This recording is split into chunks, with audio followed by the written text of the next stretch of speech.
regreso en El Despertador de este lunes y hoy vamos a conversar con el periodista José Monegro sobre toda la situación que hay en el país luego de la suspensión de las elecciones del pasado 16 de febrero y que ya están pautadas para menos de 7 días. Así mismo es. Buen día y bienvenido. Bienvenido, Buenos José. días. Yo que he entrevistado tanto al profesor. Ahora yo de este lado. No, pero muy bueno. Quisiéramos ver tu idea de todo lo que está ocurriendo. Aquí hay una sucesión de acontecimientos, uno detrás de otros. Y nadie mejor que un periodista para analizar esa secuencia. Y un periodista de su experiencia. Yo creo que a todos nos pasó lo mismo aquel domingo 17, cuando las primeras informaciones que uno recibió de que se podían suspender las elecciones, la empecé yo, por lo menos yo estaba en la redacción del periódico. Viendo la cobertura de Noticias SIN. Trabajando, estaba organizando la mía en ese momento, porque estábamos todavía haciendo los ajustes y los muchachos ya estaban en la calle de las 7 de la mañana. Y la primera información que recibí fue como a las 9 de la mañana de que se contemplaba la posibilidad de suspender las elecciones. Mi primera reacción fue, ¿cuánto inventan? Esa fue mi primera reacción, porque en mis parámetros no existía la posibilidad de que aquí suspendiéramos unas elecciones. Sí, en el mío tampoco.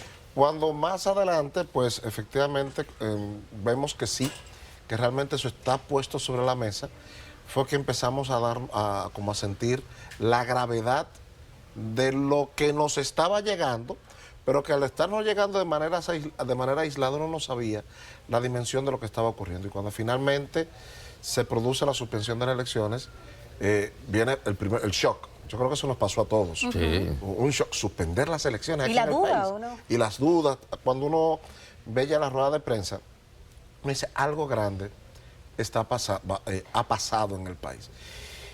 Y como ustedes no se dan cuenta que la gente le tomó un tiempecito asimilar la magnitud, sí, así es, de lo que estábamos viviendo. Y realmente yo creo que estamos viviendo un momento que solamente un pueblo que valora tanto la estabilidad social, la estabilidad política como República Dominicana, ha sobrellevado lo que aquí ocurrió, sin que en la República Dominicana se hayan desatado grandes confrontaciones violentas.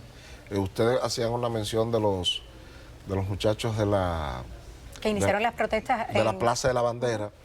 Yo creo que es un fenómeno interesante lo que ocurrió en la Plaza de la Bandera, y ha ocurrido como ocurre con todos los fenómenos de este tipo. Son una expresión de un momento que recogen el sentir variopinto, porque ahí habían jóvenes de todos los sectores sociales. Es verdad que hubo una motivación inicial con los popis, sí. pero eso no fue un movimiento de popis. Eso fue un movimiento de popis, guaguaguá, de clase media, clase alta, clase baja, porque realmente fue un sentimiento. Y hasta no tan jóvenes, incluso menores de edad también. Sí, claro. Y muchachos universitarios. Yo recibí muchas manifestaciones de jóvenes de universidades de clase alta, sumándose a eso. O sea, realmente fue un fenómeno porque ocurrió algo grande. Aquí se suspendieron unas elecciones, cosa que nunca había ocurrido.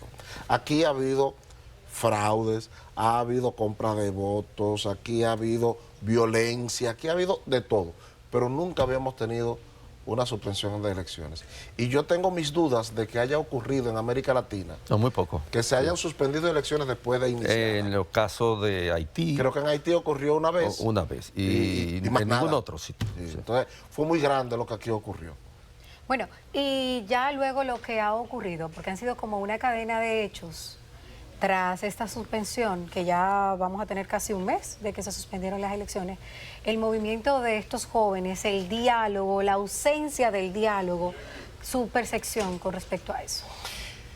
Mira, la presencia de los jóvenes. Lo primero, vamos a estar claros en algo para que, como que hablemos, a mí no me gusta que me usen la palabra pueblo. Porque ¿quién representa al pueblo? El pueblo es una abstracción. Es una atracción. Entonces, cuando me dicen que hablan en nombre del pueblo, yo digo, espérate, yo soy pueblo también y tú no estás hablando en nombre mío. Entonces, eso es lo primero. O sea, entonces, lo mismo le aplico la juventud dominicana. No, esa no es la juventud dominicana. Es la expresión de un sector de la juventud importante, es la expresión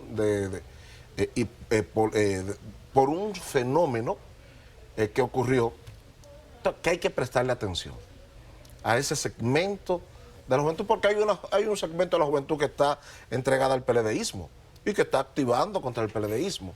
Entonces, el concepto juventud también es un abstracto en este sentido. Ahora bien, ¿por qué es importante ese movimiento?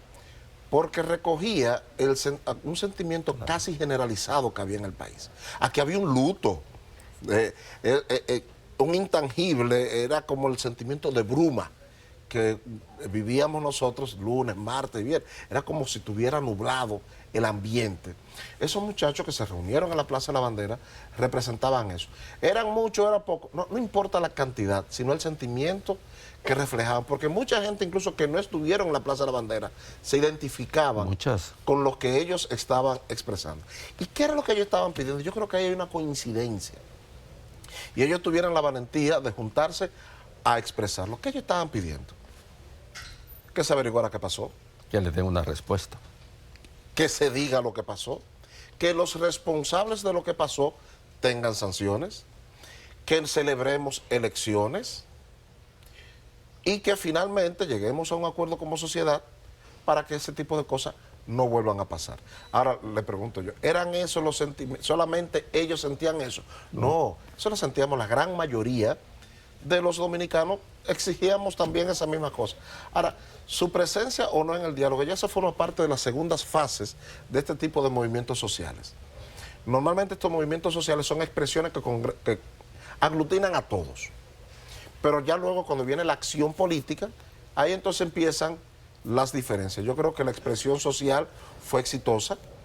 Ahora, la expresión política de ese movimiento social, ahí vienen las fragmentaciones, porque mucha gente que estaban ahí tienen intereses distintos. Es como, por ejemplo, el movimiento del 4% por la educación. Claro. Ahí convergíamos todos. Ahora, a la hora de implementar las políticas educativas, se dividió educación digna. ¿Por qué? Porque había diferencias conceptuales e ideológicas. Yo creo que eso va a pasar con este movimiento, que a la hora ya de ser expresión política, se diluye. ¿Por qué? Porque en el movimiento per se, en exigir esos 4 puntos que yo le decía, convergía la gran mayoría de los dominicanos. Ahora, cuando tú vas a convertir eso en expresión política... Pero siempre es así. Por ejemplo, Indignados, ese movimiento tan famoso que en Europa y en los Estados Unidos impactó en la sociedad, a partir del manifiesto de Hessel, que era un manifiesto que recuperaba las conquistas que en la Segunda Guerra Mundial habían tenido la sociedad europea, particularmente seguro social, jubilación, bonos vacacionales, atención médica buena, que se había estado desmoronando. Ese fue un movimiento social que no era temático, era general. Un movimiento social temático era Marcha Verde, que tenía la corrupción como centro. Ahora, ¿qué pasó con Indignados? Que parió en España, por ejemplo, derrotó la polarización entre el PP, el bipartidismo quedó derrotado. Y eso es un avance, y eso pasa siempre con los movimientos sociales.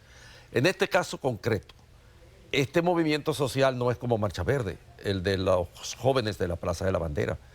Es como Indignados, porque fue una indignación que asumió la representación de todo lo que en términos de idea tenía la gente respecto de lo que ocurrió, la necesidad de fortalecer el aparato institucional, de hacer elecciones verdaderamente limpias, de sacar el partidarismo de la gestión de Estado y de la corrupción, etcétera. Era más general.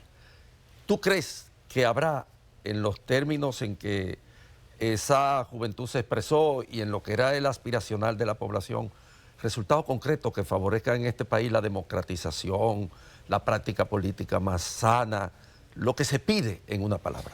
Mire, el primer punto, y usted era uno de los temas que usted trataba en la mesa, yo creo que aunque los jóvenes se ausentaron del diálogo, uno de sus logros fue generar ambiente para diálogo. Claro. O sea, ellos se ausentaron, es cierto. Pero ese diálogo en el CES fue movido por ellos. dependiendo de la visión que tenga cada quien, puede ser ellos debieron haberse quedado o hicieron bien en salir. Ni siquiera se estaba votando. Pero la realidad es que ese espacio de diálogo necesario lo generaron ellos. Creo que del diálogo va a salir algo importante. Okay. ¿Qué va a salir del diálogo? Uno, nosotros vamos a replantearnos aquí cómo vamos a designar algunos tipos de autoridades, como por ejemplo el fiscal electoral. Porque hay un dime y direte de lo que establece la ley, cómo establece... Bueno, independientemente de cómo establece la ley, el consenso es que eso hay que hacerlo de manera distinta. Sí. Y así como se cambió la ley para una cosa, se puede generar un consenso para cambiarlo y hacerlo como realmente uno entiende que puede ser. Y eso puede ser el origen de muchos otros cambios dentro del Ministerio Público.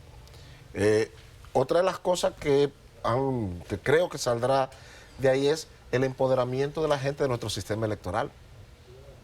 Yo creo que ya habrá una observación ciudadana al proceso electoral. Y hay un interés. Sí. Y creo que lo más importante que va a salir de esto es que un segmento de la población que normalmente era apático a los fenómenos políticos empiece a interesarse. Yo tengo hija Poppy.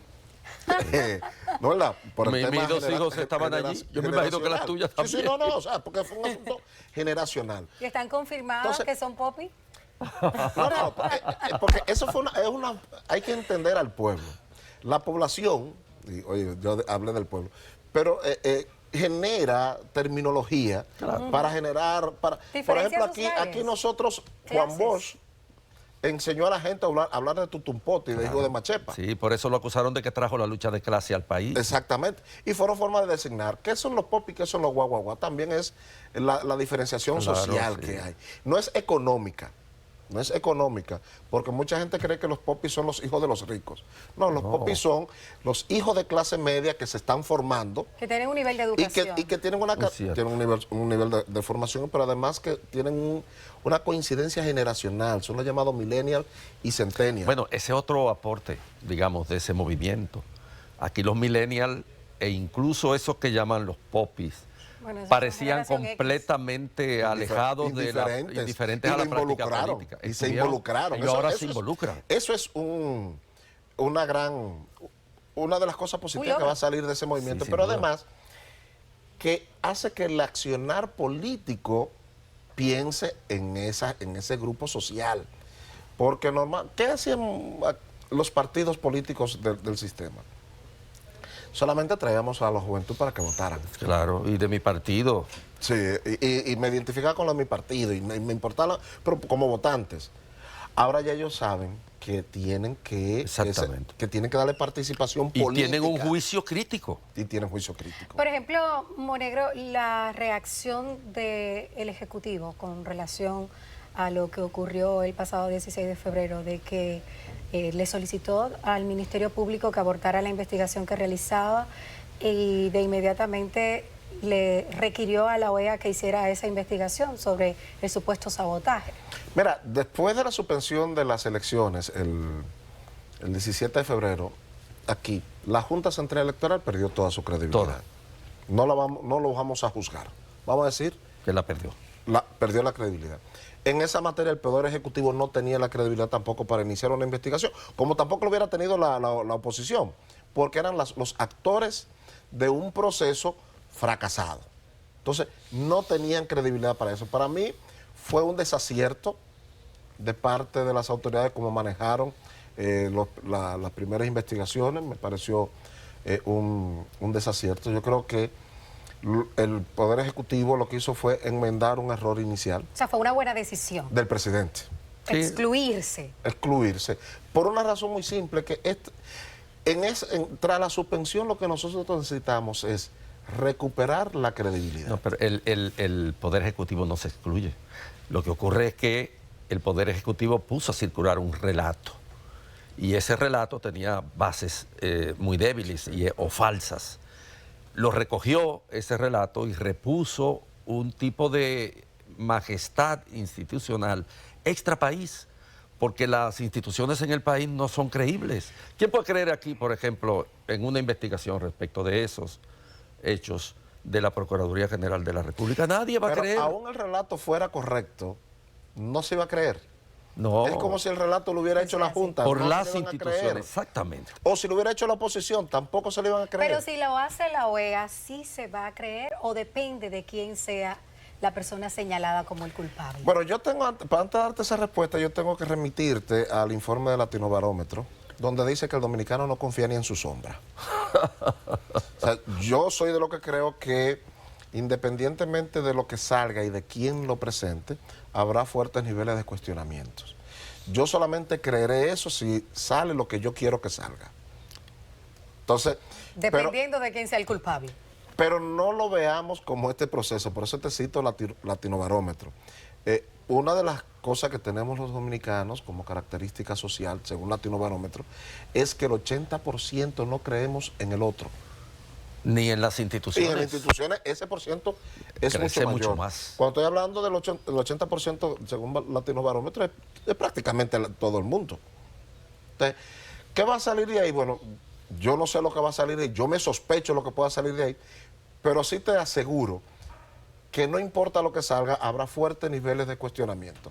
Y eso no porque lo haga la OEA ni porque lo haga Uniones, podría bajar la Virgencita de la Altagracia del cielo y hacer su investigación, o Martín Lutero resucitar y hacer la investigación, y no se lo vamos a creer. Sí. Juan Pablo Duarte presenta un informe, van a decir que Duarte está sesgado.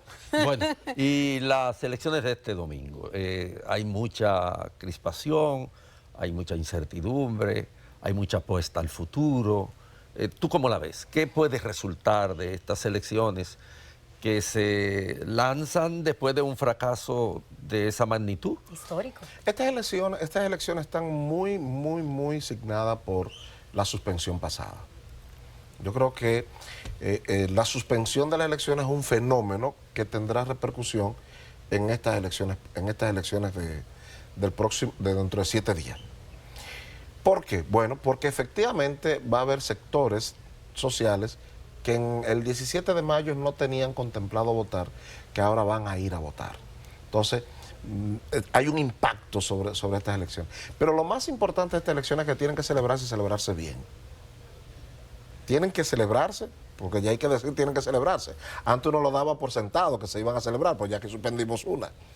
Tienen que celebrarse y celebrarse bien. La Junta no puede darse el lujo de que le falle nada. La Junta está en la obligación de que su accionar sea en coordinación con los actores, que son los partidos políticos. Tiene la obligación de que la logística funcione bien. Ya vi que hoy uno de los equipos que está trasladando materiales tuvo un accidente. Ah, sí vi eso. Sí, tuvo un accidente. La Junta tiene que trabajar con tiempo para que incluso hasta los accidentes se han previsto.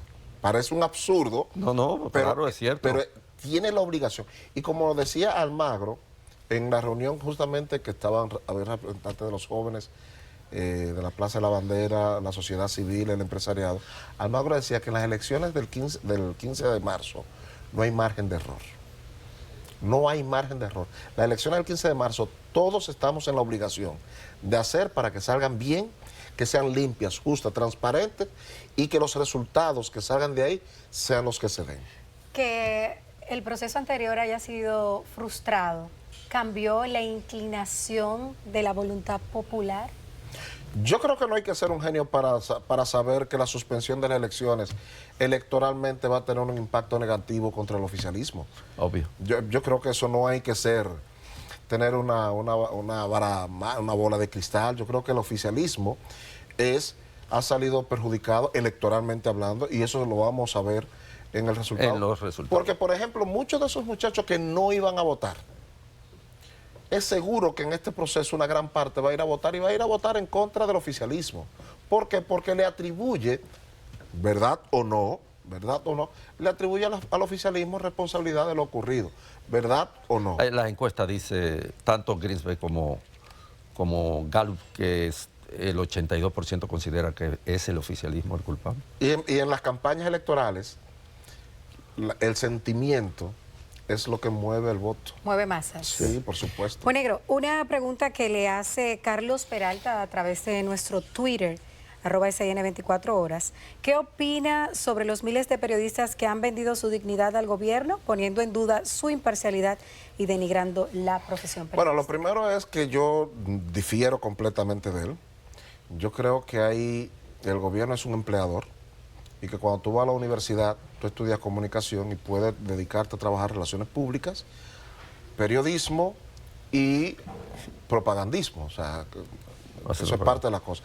El periodista que va a trabajar al Estado, a darle un servicio al Estado, no está vendiendo ni su alma ni nada. Está trabajando como está trabajando un abogado que trabaja en el Estado, como trabaja un intelectual a veces en el Estado, no está vendiendo nada, está vendiendo su fuerza laboral, 1. 2, vamos a hablar de la corrupción en los medios de comunicación, que sí hay gente que utilizan los medios de comunicación para corrupción. Pues mire, yo creo que a eso es que se refiere. Sí, pero quiero hacer la diferenciación, claro. porque él habla de miles, ¿no? ¿Verdad? Bueno, y en la nómina de publicidad de la DICOM. Bueno, en la nómina de publicidad de la DICOM habrá mucha gente hay muchos blogs que no suben información y que se le pagan cientos de Entonces yo le voy a hacer pesos. una pregunta y es justamente a lo segundo que te iba a decir. Hay mucha gente que están usando medios de comunicación que no son periodistas. También. Entonces, mucha de esa gente a los que se le llama bocina. Que no se estudia en la universidad el bocinaje. El bocinaje no se estudia en la universidad. Cuando tú sacas a cuál es su profesión, tú te das cuenta que una inmensa mayoría no tienen como profesión periodismo. Y de la otra que estudiaron periodismo y que tienen como profesión periodismo, hace años que no ejercen como periodistas.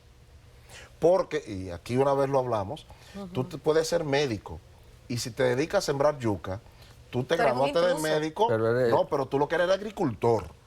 Tú estás ejerciendo como agricultor. Entonces, yo hago esta diferenciación porque los que ejercemos el periodismo, y ahí me incluyo, los que ejercemos periodismo, somos aquellas personas que estamos en una redacción o estamos en un programa, en un programa utilizando las técnicas de periodismo para compartir informaciones u opiniones. No hay que haberse graduado de periodismo para ejercer periodismo, ojo. Y menos hoy, eso es el mundo fractal, en el que todo el mundo emite y recibe. Exactamente, o sea, la misma globalización, la misma diversificación hace que algunas profesionales de otras áreas estén ejerciendo el periodismo sin haber estudiado originariamente periodismo. Lo que tenemos que ver es qué es lo que está ejerciendo. Entonces, muchas de esas personas a las que él hace referencia no están ejerciendo periodismo y una gran parte ni siquiera estudiaron periodismo. Entonces, yo reivindico y yo lamento. Nunca han escrito ni una noticia, que es lo más básico. Ni han hecho porque hay el periodismo de opinión. Ni han ejercido como periodismo de opinión que tiene su característica, que es diferente a lo de hacer propaganda. Claro. Tú pudiste haber estudiado en la universidad comunicación y haberte dedicado a hacer relaciones públicas. También. Y tú puedes trabajar en una empresa privada o en una institución pública como relaciones públicas y eso es muy digno. Tú también pudiste haber estudiado comunicación en la universidad y dedicarte a ser propagandista. También. Yo no lo ejercería porque no me gusta. Pero no son compatibles. Pero es digno. Ahora, trabajar en el gobierno y ejercer un periodismo de opinión en un medio independiente. Pero no es, ahí sí, ese es el tema. Hay cosas que no son compatibles. Si tú estás haciendo relaciones públicas, tú no estás ejerciendo periodismo. Si tú estás haciendo propaganda, tú no estás ejerciendo periodismo. No son compatibles. Pero ahora hay una realidad. Yo que soy ejecutivo de medios tengo que decir y no la puedo ocultar. Los salarios. Aquí hay un tema de pluriempleo, como consecuencia de los salarios que pagamos en las redacciones. Tengo que hacer un mea culpa. Entonces, hay un tema también de pluriempleo como consecuencia de una... ¿Y por qué también eso? La prensa, normalmente las empresas periodísticas no son grandes generadores de riquezas, generalmente. Viven arañando. Tienen influencia. Tienen cosas, pero no son grandes generadores de riqueza. Entonces, hay un problema salarial en las empresas periodísticas grave. Entonces, también yo como ejecutivo periodístico me tengo que plantear, ¿puedo yo obligar a un periodista a que sobreviva Con un solo salario, hacer exclusivo. Con el salario que nosotros en las empresas periodísticas... esto es muy complejo. Mire, ya terminamos, pero siempre encantador hablar con usted. ¿Cómo se hace un director de medios para cubrir tantas informaciones? No solamente la política, lo electoral, sino el tema del coronavirus y todas otras informaciones que se generan siempre en este patio. Mira, el éxito para este trabajo es estar rodeado de buenos periodistas y de buen equipo. El director de un periódico es el coordinador de equipos. Si nosotros tenemos buenos editores y tenemos buenos periodistas, el trabajo es más llevadero. Y yo creo que ese es el trabajo que hacemos, lo que nos toca dirigir un medio periodístico, es ser coordinador de un equipo bueno. Y además, yo creo que es obligatorio para todos los que somos periodistas tener una visión amplia de la sociedad en la que nos toca ejercer el periodismo y del mundo en el que nos toca ejercer.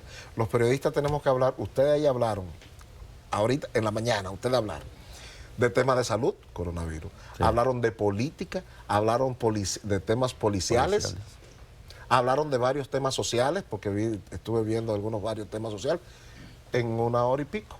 Y tenían ustedes que tener conocimiento. Eso es parte de la belleza del ejercicio periodístico. Y por eso es que los periodistas tenemos que leer tanto. Así es. Tenemos que leer mucho. Gracias, José Monegro, por estar Muchas con nosotros gracias, José. en la entrevista central del Despertador. Suerte para la cobertura del domingo. Yo sé que usted siempre está actualizado con lo que ocurre en la cobertura de Noticias CNN, por si le falla a su equipo. Momento de una pausa. Ya regresamos con la segunda hora.